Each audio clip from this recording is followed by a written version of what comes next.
Come on in, pull up a chair, and take a load off because today I'm going to be reviewing the fourth edition of Twilight 2000 from Free League Publishing. Is this role playing game system perfect for gamers out there looking for a gritty and realistic post Cold War apocalyptic setting? Or is this revamp of the venerable GDW role playing game a complete misfire? Well, you're going to find out right after this.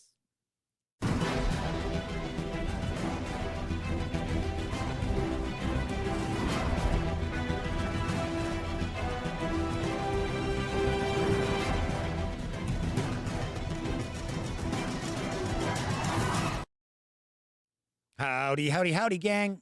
Welcome once again to the Duct Tape Studios. I'm Jeff McAleer, your host here at the Gaming Gang channel. So mentioned in the open, today I am reviewing the fourth edition of Twilight 2000 from Free League Publishing. It's written by Tomas Härenstam, Chris Leitz, Chris Keeling, Anders Fager, Frank Fry, Niels Heinz, Niels Karlen, Peter Kreft, Nicholas Michon, Thomas Romer, and Mathau Sainout and Dave Samark. Artwork is provided by Nicholas Brandt, Martin Grip, Gustav Eklund, and Jarek Kubicki. I know I mispronounced just about everybody's name. I apologize. I really do. So, this box set arrives in stores today. That's right, today. Does carry an MSRP of $59.99. You can also score the PDF of this box set over at DriveThruRPG for $29.99. So let's swing on over to the other camera because here I've got Twilight 2000 from Free League Publishing. Do want to mention back on September 20th, I did a fairly detailed unboxing and first look, and we dove into a lot of this.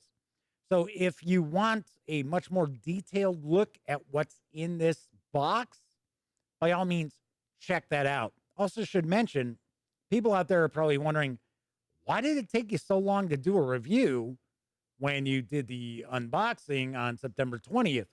And pretty easy answer to that, there's been an embargo on reviews from Free League Publishing. So if a publisher tells me, hey, please don't do a review until this date, I don't, or at least I don't release them publicly.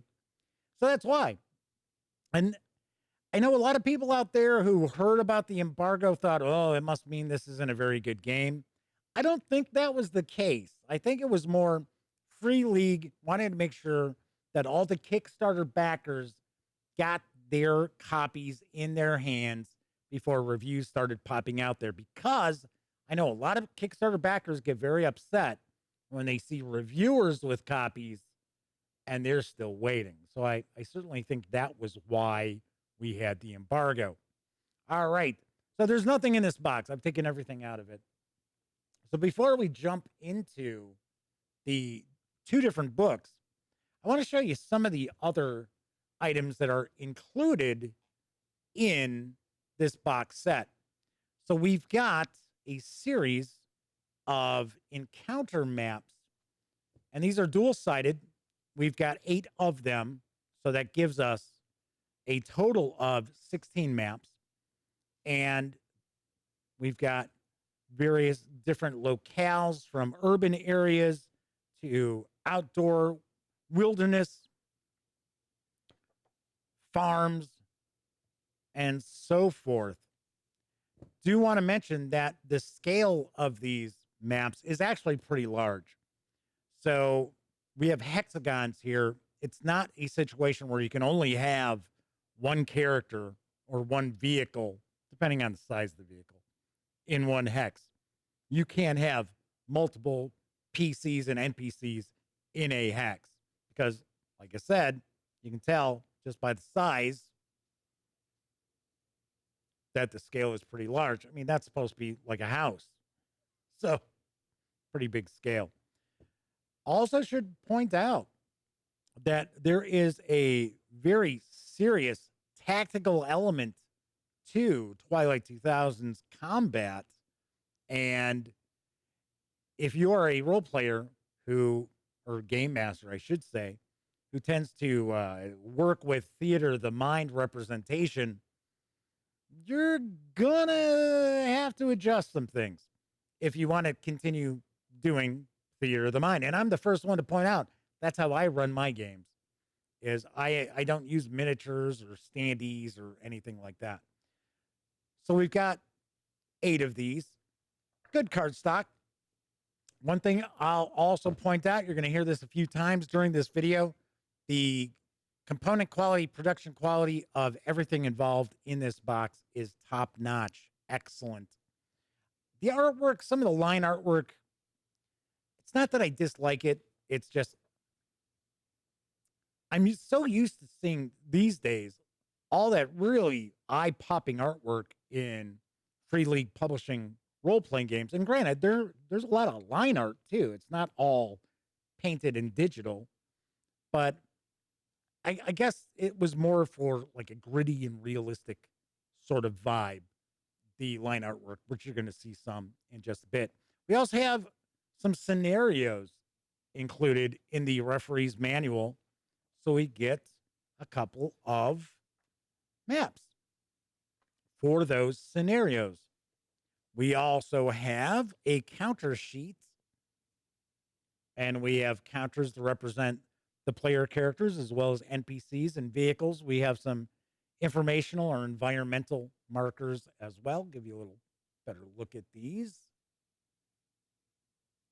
And they're dual-sided. So on one side, we have the mainly soldiers. Really don't have a whole lot of civilians there. We have them upright, and then we have prone, and then we have wrecked vehicles. So we've got that. Then we've got a big map.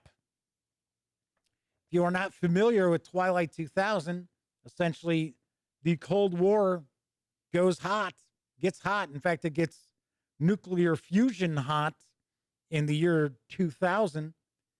And essentially, this is a post-apocalyptic setting without mutations and robots and things like that. This is a realistic military setting for the role-playing game. And in the traditional setting for Twilight 2000, you're soldiers, or you could be civilians, but you are in Western Europe, specifically Poland. And that's why we have this map of Poland. So we've got Warsaw,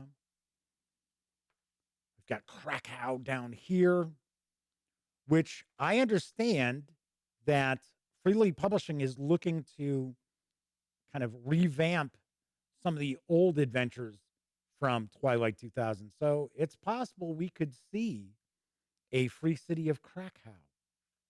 So good size map here. Also, we've got a brand new setting for Twilight 2000, and it is Sweden, because Free League Publishing is a Swedish company. So this is kind of cool. I actually thought that was very interesting and pretty cool that we've got an additional setting to utilize as well. For the most part, if you are playing military and you're going to utilize the Swedish setting, you're either going to probably be Americans or Swedes. And of course, if you're civilians, probably going to be Swedes.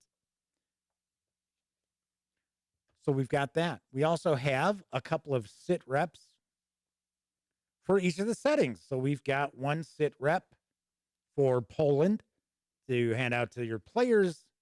Gives you a breakdown of exactly what's happened.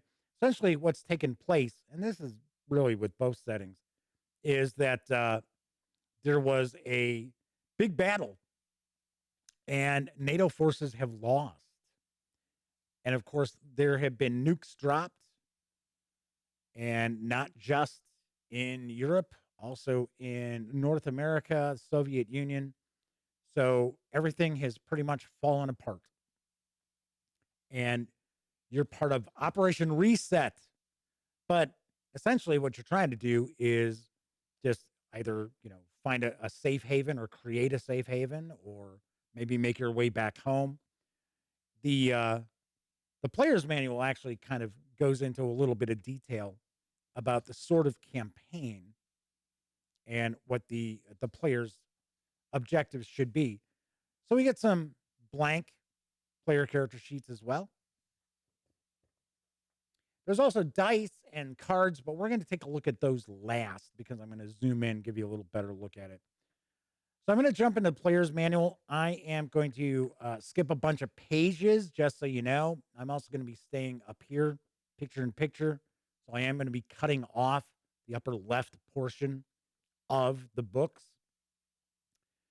So we're going to get a bit of background info. This is the sort of artwork that I'm used to seeing from Free League Publishing. I love this. Very, very cool. And then we get some line artwork, and some is pretty good. Something like this, I thought this was kind of odd because I swear that's really not how you would carry an assault rifle. It's not that big a deal. The artwork is fine. I was just a little surprised that it was a vast majority of it is line artwork. So we get a bit of background, not a ton. Most of the background is going to be located in the referee's manual. Now I'm going to continually say game master as opposed to referee. It's just because it's natural to me to say that. So this is based on the Year Zero engine, which powers many of the Free League Publishing role-playing games, such as Mutant Year Zero, obviously enough, Tales from the Loop, Forbidden Lands with some modifications. This is a lot of modifications to that system. So normally what it is you have a dice pool, and the better you are at something, the higher your attribute or your skill would be, the more dice you're going to have. And you're rolling those dice and you're looking for a 6. And if you roll a 6, you succeed. If you don't, then you fail. This is a little bit different. So depending on your the quality or the amount of training that you have, because there are some skills, not tons of skills, but there are some skills. So if your attribute is high, then you're going to actually get a 12-sided die. So it's broken A, B, C, and D. So A gets a 12, B gets the 10-sider, we get an 8-sider for C, and then a 6-sider for D. And at its heart, you're looking to roll a 6 or higher. So, of course, if you've got an A, then odds are pretty good of rolling a success. Now, there are modifiers. There are actually quite a lot of different modifiers, especially when we're looking at combat, that makes this crunchier, in my opinion, than any other Free League Publishing role-playing game I have encountered. Keeping in mind, I have not reviewed every single one of Free League Publishing's role-playing games. So I could be wrong. This may not be the crunchiest, but it's certainly the crunchiest that I have seen. But essentially, that's pretty much how easy it is for the players to understand the mechanics of the game. It's essentially you've got different dice based on your skill or attributes, and you're going to be rolling your dice. You can push your rolls. If you fail, you only get one chance to push the roll. And if you fail that, then the degree of failure increases. In combat, we also are going to utilize ammo dice and hit location dice. The ammo dice can provide more damage, but it can also cause your weapon to degrade. So if a weapon reaches 0, then it's broken, it's busted, can't be used. So I like that. I like how that's utilized as well. And you can roll multiple ammo dice for doing more damage. And then one of the aspects, if it's gun combat, is that you'll use more ammo. So if you're just rolling a die, you're just firing a shot. But if you're rolling ammo dice, you're trying to do more damage, but you're going to use more ammunition as well, or possibly reduce the efficiency of your weapon that you're using. So we get a breakdown of our attributes. And as you can see from the player character sheet, there aren't a ton. We've got strength, agility, intelligence, and empathy. That is it. As far as skills, we don't have a ton of skills either, but there's a few. Enough where your player characters are going to have a role that they're going to perform.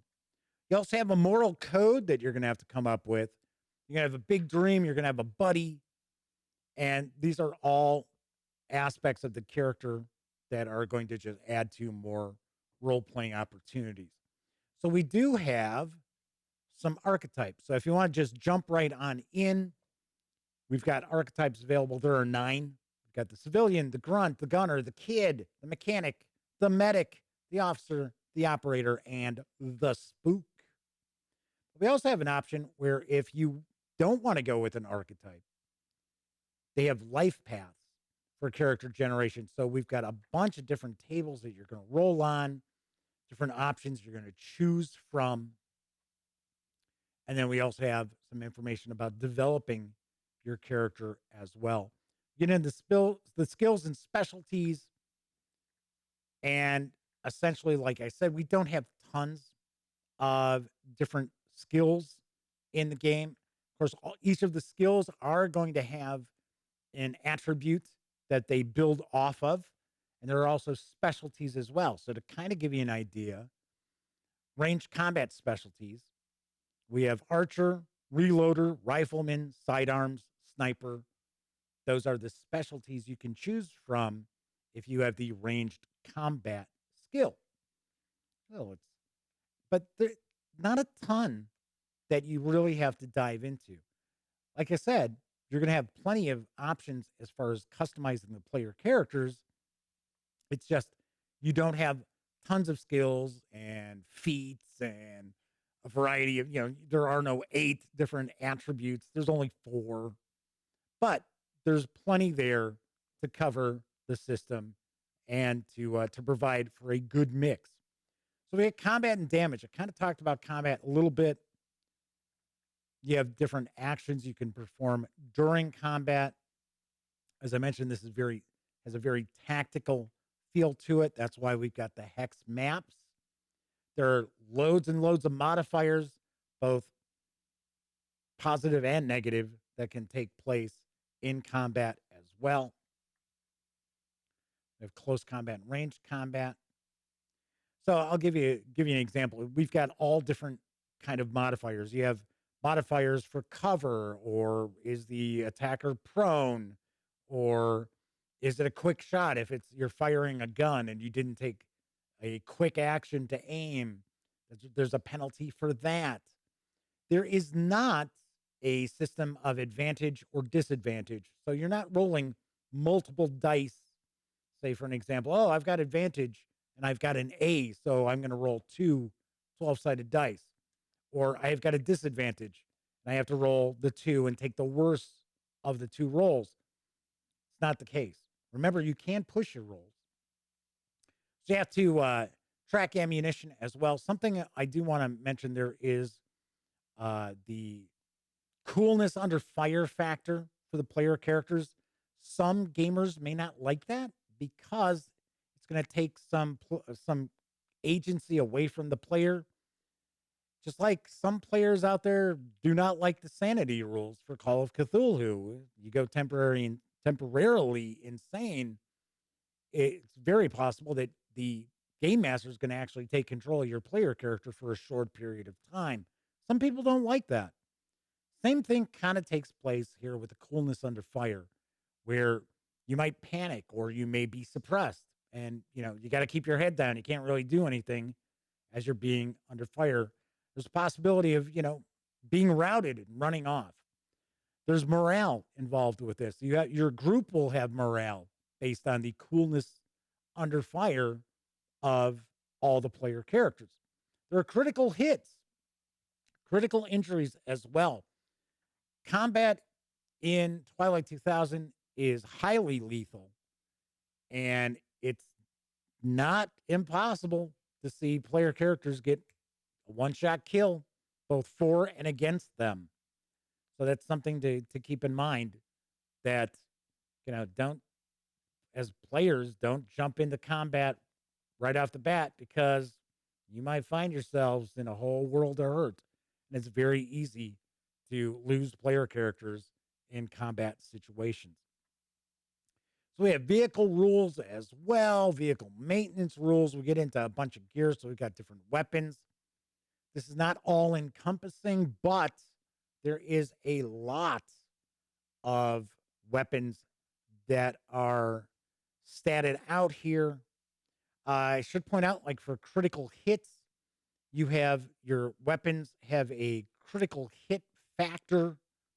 And if that critical hit factor is higher than the combined like armor and cover of the target that's been hit, you do a critical hit. And it's not that difficult to get critical hits, especially when you're using powerful weapons as well. But as you can see, there's just loads. When we get into vehicles, we've got different gear as well. Here's the gear here. So we've got fuel and radios and food and things like, like rations. One aspect of the game that player characters are probably going to focus on quite a bit too is a home base. So we've got some rules, just a few pages of rules about establishing a home base and building a home base and what it may consist of. And then we get some travel rules to finish out. And that is the player's manual. So all the rules that you need to play the game are located right here. They are not in the referee's manual. The referee's manual, this is all setting. So it's game setting. It's random encounters. There are a bunch of random encounters. One thing that I think might be a stumbling block for this new edition of Twilight 2000, and I got to be honest, this was a problem with the original Twilight 2000, is that this game is kind of designed to be very sandboxy. It's even talked about in this book that the game master, the referee, shouldn't be putting together like plotted adventures and things like that. I gotta be honest, sandbox is fine for a game session or a few adventures, but a sandbox campaign is really difficult to pull off. So I'm kind of curious what kind of direction Free League Publishing is going to go with Twilight 2000 and future adventure releases. If it's just going to be a lot of randomness or if they'll actually be plotted adventures. Because let's be honest, for the most part, outside of Forbidden Lands, which is a little sandboxy, it's a little hex crawlish, but there are plotted adventures for it. Pretty much that's Free League's bag, right? Plotted adventures. So I'm kind of curious. So we get a timeline of what's happened, what brought us to the year 2000 and the nukes. So we get a breakdown of Poland and Sweden. We get force compositions in both of those settings. We get some information about other areas. So other countries as well. So we get a bit of information about what's going on in the U.S. Not tons, a few paragraphs. So now we get into a breakdown of some advice for the referee. So some things, principles of the game. Nowhere is safe. Resources are scarce. Players lead the way. Rumors abound. Everything is personal. The end is never set. Death is a part of life, and hope never dies.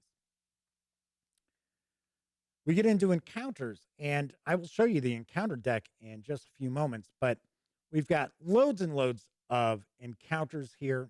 Once again, this is what I was talking about, where there's a bit of a sandbox sort of vibe to it because you're going to be drawing as a game master, you're drawing from the encounters deck, or if you happen to pick up the PDF, you're going to be using a standard deck of playing cards, and these are the suits and numbers of those cards for the encounters. So obviously enough, we have 52 encounters. Then we start getting into factions and forces, and it's not just the Soviets. So we get a discussion about the U.S. forces in both of the settings. We get some NPC forces for civilians and military, the KGB. Then we get into scenarios, and the scenarios are much more involved than the encounters. And if you remember, I showed you some scenario maps that we have as well. I like these. I think these are really well done. I easily think that each of these could be completely fleshed out into a full adventure. Yes, I know they don't want you plotting stuff out, but what can I tell you?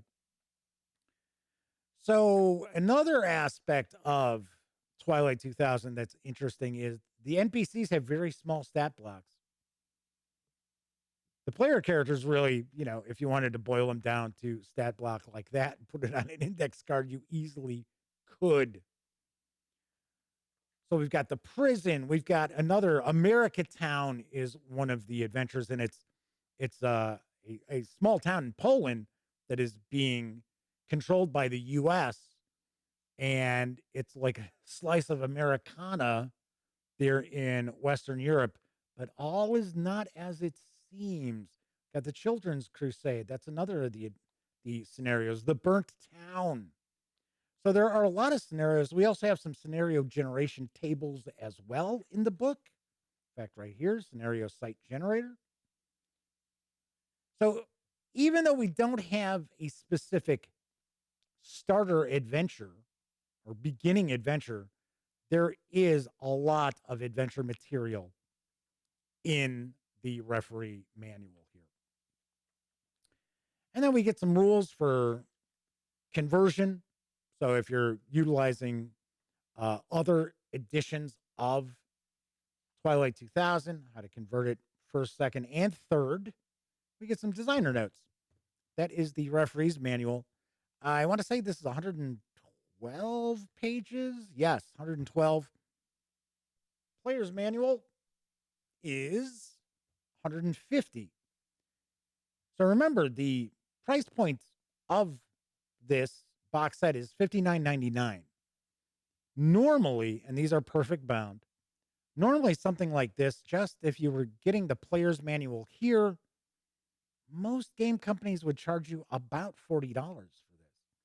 So when I said that this box is packed with gaming material, I wasn't kidding.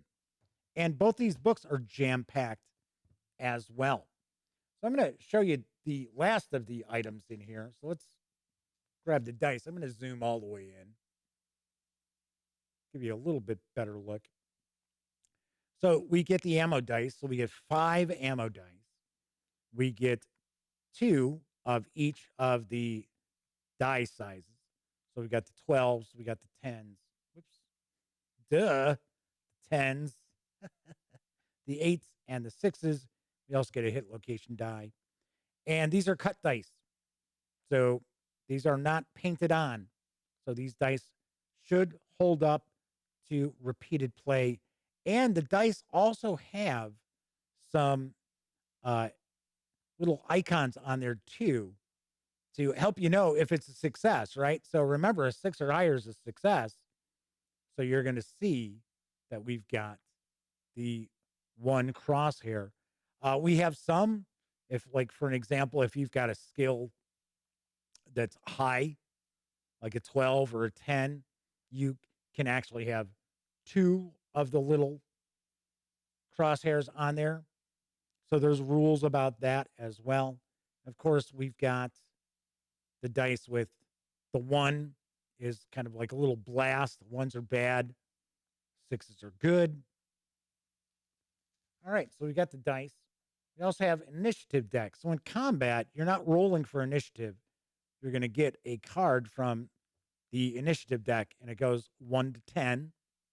So player characters and NPCs are going to get an initiative card. One aspect I thought was kind of interesting is if your player character initiates combat and they're surprised, you automatically get the number one card. Everybody else on your side is going to randomly get a card, but you get the number one if you initiated the combat and it's a surprise. So we've got those. And then we've got the encounter deck,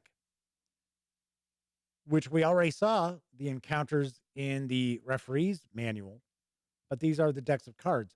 And we've got little icons here to tell you, can this encounter happen on road as the player characters are traveling? Is this off road? So is it more rural? Is it daytime or nighttime? Are the player characters stopped? So as an example, we've got one where it's a Soviet patrol is searching, and the player characters happen to be stopped and they see it. They see it coming. Or is it an encounter that's going to happen while they are on the move? That's what these little icons up here. And then we get a breakdown, some text of what's going on in that encounter, which is what we find in the referee's manual as well. Like the encounter deck. As I mentioned, though, you're supposed to be randomly selecting cards, and if it's possible for that encounter to take place based on time of day or what the player characters are doing and things like that, the encounter is supposed to take place. Like I said, very sandbox-ish sort of feel to how the campaign would run. All right, that's it. That's what we've got inside the box for Twilight 2000, the 4th edition. Let's swing on over to the other camera. I'm going to give you some final thoughts and my review score. I like Twilight 2000. There are some problems with it. Well, I shouldn't say problems. I have some issues, I guess, with it. But mainly, I think it's really, really well done. And if you are a fan of the original GDW Twilight 2000 or any of the other 2 editions that came out, I know the second one was also GDW. I'm not sure if the third was as well. But if you dig that, then I got to be honest, this is a no-brainer. This needs to be part of your collection. There's no doubt about that. If you are somebody who really loves all the different Free League Publishing role-playing games and the simplicity of them, keep in mind, this is a much, much crunchier rule system than anything else I've encountered from Free League Publishing. Now, saying that, I'm not saying that it's extremely difficult by any stretch of the imagination. To be honest, I wish there had been a reference sheet for the Game Master, which has all the different modifiers, the bonuses, the penalties. So you can refer to that, very easily. Of course, that's not in this box set. I understand there's going to be a Game Master screen, of course. That's where it's all going to be found. But I definitely would have liked to have seen that, because I would think that would make running the game far easier for the Game Master. As a player, it should be very easy. Super easy to grasp. I need a 6 or higher. Okay, so I want to roll the ammo dice. It's possible I could damage my weapon and use more ammo, but I really want to get more damage, or at least try to get more damage. Pushing a roll, I mean, all that stuff is very, very easy to wrap your head around. I think this is an excellent release, but my biggest concern that I have is with the sandbox nature of the game. Thankfully, it doesn't suffer from the same issue that I feel the first edition of Twilight 2000 did. The system's not a mess, right?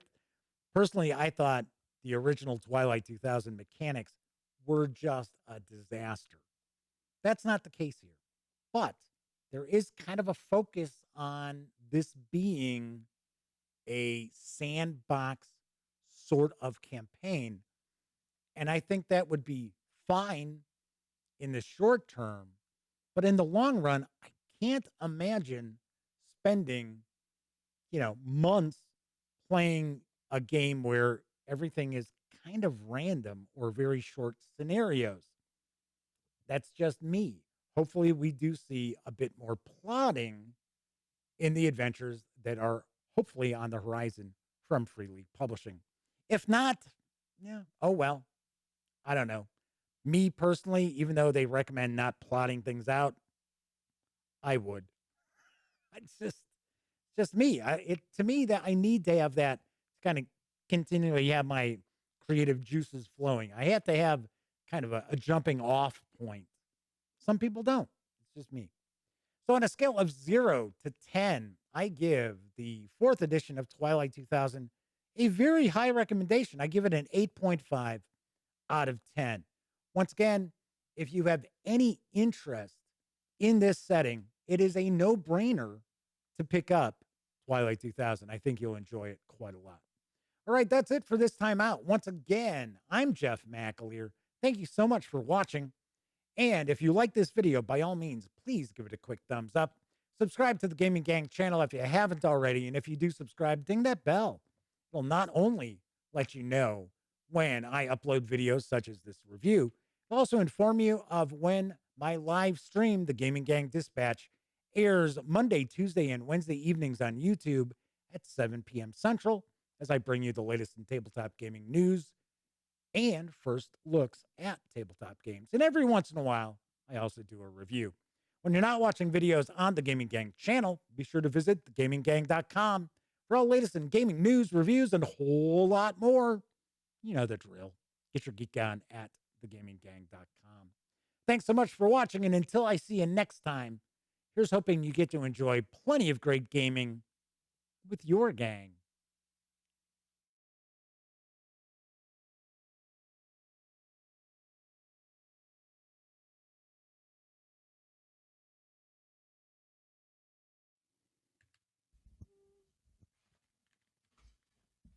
Oh, you're still here. Well, while you're kicking it, how about subscribing to the Gaming Gang channel? Or seeing the latest episode of the Gaming Gang Dispatch? Or finding out what YouTube recommends you check out here at my channel? And of course, don't forget, get your geek on at thegaminggang.com.